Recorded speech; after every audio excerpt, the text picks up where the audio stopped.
24 Feb 2022 को Russian troops ने Ukraine पर चारों तरफ से हमला कर दिया। रशियन प्रेसिडेंट व्लादिमीर पुतिन ने दुनिया को साफ साफ बता दिया कि अगर किसी ने इस मामले के बीच में पड़ने की कोशिश की तो उसका अंजाम बहुत बुरा होगा। रशियन हेलीकॉप्टर्स और फाइटर जेट्स को यूक्रेन की कई सिटीज के ऊपर लो फ्लाइंग करते और कई मकामात पर रॉकेट फायर करते भी देखा गया और इनमें पुतिन का main target Ukrainian capital Kyiv था। इस अनएक्सपेक्टेड अटैक में जहां कई 100 लोग अपनी जान से हाथ धो बैठे, वहीं लाखों यूक्रेनियन अपने घर छोड़ने पर मजबूर हो गए। जान बचाने के लिए कई लोग बेसमेंट्स में जा छुपे और कुछ ने मेट्रो स्टेशंस में पनाह लेने को बेहतर समझा। देखते ही देखते यूक्रेन का कोना कोना धमाकों और इमरजेंसी सायरन से गूंज उठा। यूरोप वर्ल्ड वॉर 2 के बाद इस लेवल की जंग पहली बार देख रहा था। यूरोप का मैप जो पिछले 70 सालों से पॉलिटिकल गठजोड़ से बनाया जा रहा था, उसको अब व्लादिमीर पुतिन दोबारा अपने हिसाब से बनाना चाहता है और वो भी ताकत के बलबूते पर। लेकिन आखिर क्यों? यूक्रेन से 27 टाइम्स ज्यादा एरिया पर फैले हुए रशिया को इतने छोटे यूक्रेन से आखिर क्या खतरा है? रशियन प्रेसिडेंट को यूक्रेन में क्या इंटरेस्ट है और अगर वो ऐसा नहीं करेगा तो उसको क्या कुछ खोना पड़ेगा? ये मामला अच्छी तरह और आसान अल्फाज में समझने के लिए पास्ट में हुए चंद वाकयात का समझना बहुत जरूरी है।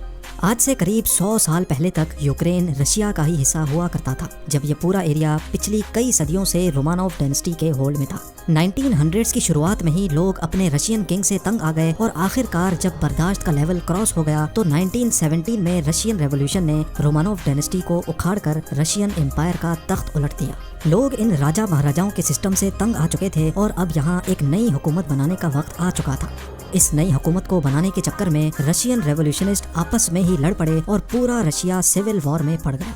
जब सिविल वॉर खत्म हुई तो 1922 में रशिया और यूक्रेन समेत 13 अलग अलग रिपब्लिक्स को मिलाकर सोवियत यूनियन बनाया गया, यानी union of Soviet socialist republics या फिर USSR।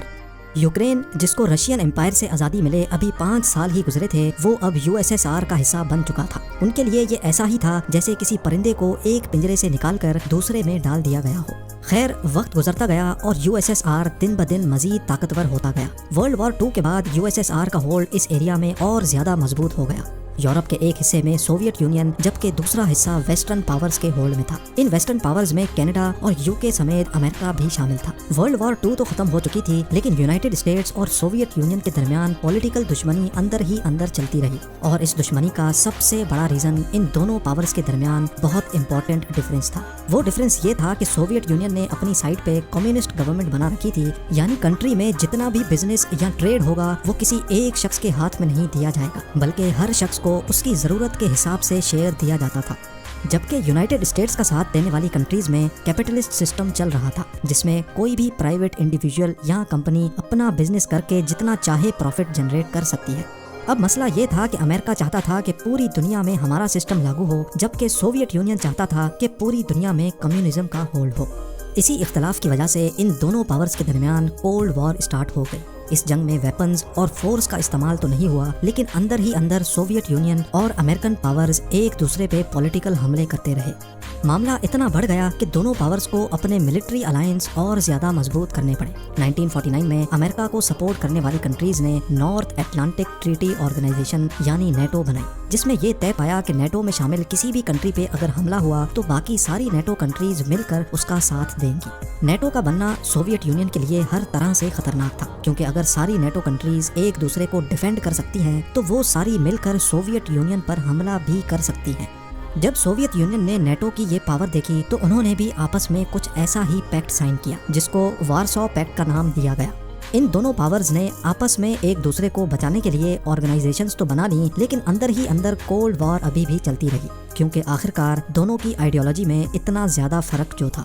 पूरे 42 इयर्स तक ये कोल्ड वॉर ऐसे ही चलती रही, जिसमें दोनों पावर्स का टारगेट एक दूसरे को कमजोर करना था और आखिरकार एक साइड को कमजोर होना ही पड़ा।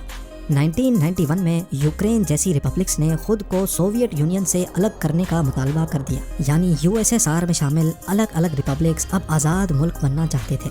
15 रिपब्लिक्स को मिलाकर बनाया जाने वाला सोवियत यूनियन अब 15 अलग अलग इंडिपेंडेंट कंट्रीज में बट गया और इसके साथ ही इनका बनाया हुआ वार्सो पैक्ट भी भाप बनकर उड़ गया। यूक्रेन आखिरकार एक बार फिर से आज़ाद मुल्क बनने में कामयाब हो गया। सोवियत यूनियन से आज़ादी पाने वाली कंट्रीज अब अपने फैसले खुद कर सकती थी, लिहाजा सबसे पहले इन्होंने अपने ऊपर थोपी गई कम्युनिस्ट गवर्नमेंट को उठा फेंका। रशिया, जो पहले सोवियत यूनियन की वजह से काफ़ी स्ट्रॉन्ग था, वो अब दुनिया की नज़र में कमज़ोर पड़ चुका था। दूसरी साइड पे कोल्ड वॉर खत्म होने के बावजूद भी वेस्टर्न पावर्स की अलायंस टस से मस ना हुई, बल्कि इनकी ताकत में इजाफा ही होता गया। 1999 में सोवियत यूनियन से आज़ादी पाने वाली 3 कंट्रीज पोलैंड, चेक रिपब्लिक और हंगरी ने पासा पलट दिया और नेटो से जा मिले। नेटो में शामिल होने का ट्रेंड दिन ब दिन मजीद बढ़ता गया और 2004 में 7 और कंट्रीज ने भी नेटो को ज्वाइन कर लिया। यानी जो रिपब्लिक्स पहले रशिया का साथ दे रही थी, वो अब नेटो की अलायंस का हिस्सा बन गई। और ये वो वक्त था जब पहली बार रशिया का बॉर्डर नेटो के साथ फेस टू फेस आ चुका था। अब सिर्फ 3 कंट्रीज ही बची थीं जिन्होंने नेटो को ज्वाइन नहीं किया, बेलारूस, यूक्रेन और जॉर्जिया। इनमें से यूक्रेन और जॉर्जिया काफी अरसे से नेटो को ज्वाइन करना चाहती थी, लेकिन ये बात रशिया को हजम ना हुई। रशिया ने उसी वक्त खतरा भांप लिया कि अगर ये दोनों कंट्रीज भी नेटो से जा मिली तो उसका ब्लैक सी पे जाने का एक्सेस किसी भी वक्त रोका जा सकता है। नाजरीन, यहाँ आपको बताते चलें कि यूएस और सऊदी अरेबिया के बाद रशिया दुनिया का तीसरा बड़ा मुल्क है जो ऑयल और गैस प्रोड्यूस करके इंटरनेशनल मार्केट में ब्लैक सी के जरिए ही एक्सपोर्ट करता है। और यही वजह थी कि रशिया यूक्रेन और जॉर्जिया की नेटो में शमूलियत को अपोज कर रहा था। लेकिन यूक्रेन की नेटो में शामिल होने की ख्वाहिश फिर भी जारी रही। ना सिर्फ इतना, बल्कि 2013 में यूक्रेन ने यूरोपियन यूनियन में शामिल होने की भी ख्वाहिश की। याद रहे कि इस वक्त यूक्रेन के प्रेसिडेंट पेट्रो पोरोशेंको थे, जिनको रशिया का दोस्त और काफी करप्ट समझा जाता था। एन उस टाइम पर जब यूरोपियन यूनियन के साथ डील साइन करने का वक्त आया तो यूक्रेन के प्रेसिडेंट ने रशिया से बेल आउट पैकेज के नाम पर भारी रकम ली और यूरोपियन यूनियन के साथ डील साइन करने से इनकार कर दिया, ये कहकर कि यूक्रेन रशिया का हर मामले में साथ देगा। ये कहा जाए कि रशिया ने यूक्रेनियन प्रेसिडेंट को यूरोपियन यूनियन में शामिल ना होने के लिए ब्राइब किया तो ये गलत नहीं होगा। जब ये खबर मीडिया पे आई तो यूक्रेन में हजारों प्रोटेस्टर्स सड़कों पर निकल आए और उनका सिर्फ एक ही मुतालबा था कि यूक्रेन को यूरोपियन यूनियन का हिस्सा बनाया जाए। प्रोटेस्टर्स का प्रेशर दिन ब दिन बढ़ता गया और आखिरकार यूक्रेनियन प्रेसिडेंट ने उन पर क्रैक डाउन स्टार्ट कर दिया, जिसमें 100 से भी ज्यादा लोग मारे गए। ये देखकर प्रोटेस्टर्स और ज्यादा वायलेंट हो गए और मामला इस हद तक जा पहुंचा कि यूक्रेनियन प्रेसिडेंट को अपनी पोस्ट छोड़कर रशिया भागना पड़ा। प्रेसिडेंट का भाग जाना जहां प्रोटेस्टर्स के लिए जीत का मकाम था, वहीं पुतिन इसको अपनी हार मान रहा था।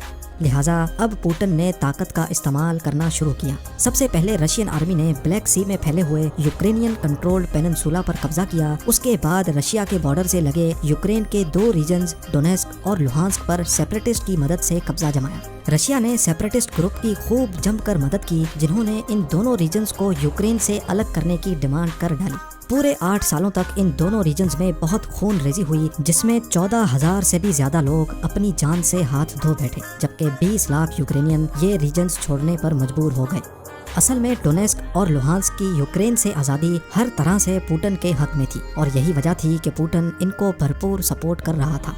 नवंबर 2021 में पुतिन के इरादे खुलकर सामने आ गए। सैटेलाइट इमेज में देखा गया कि लाखों रशियन ट्रूप्स को यूक्रेन के बॉर्डर पे मूव कर दिया गया है और इसके कुछ ही हफ्ते बाद पुतिन ने अपनी डिमांड्स जाहिर कर दी।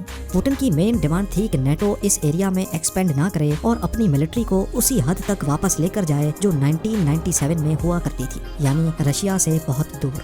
पुतिन की ये डिमांड्स वेस्टर्न लीडर्स ने फौरन रिजेक्ट कर दी और अपनी फोर्सेस को और ज्यादा बढ़ा दिया। दूसरी तरफ रशियन ट्रूप्स यूक्रेन को चारों तरफ से घेरने में मसरूफ रहे और बॉर्डर पे हैवी मिलिट्री ड्रिल्स भी करते रहे। 21 फेब 2022 को पुतिन ने लाइव आकर डोनेस्क और लुहांस्क रिपब्लिक को अलग देश एक्सेप्ट कर लिया और इसके साथ ही रशियन ट्रूप्स इन 2 रीजन्स में पीस कीपिंग के नाम पर एंटर हो गए। दूसरी तरफ यूक्रेन के प्रेसिडेंट वोलोडिमिर ज़ेलेंस्की ने भी एक वीडियो पैगाम में रशियंस को मैसेज दिया कि जंग में अगर नुकसान हुआ तो वो और किसी का नहीं बल्कि दोनों कंट्रीज के लोगों का होगा।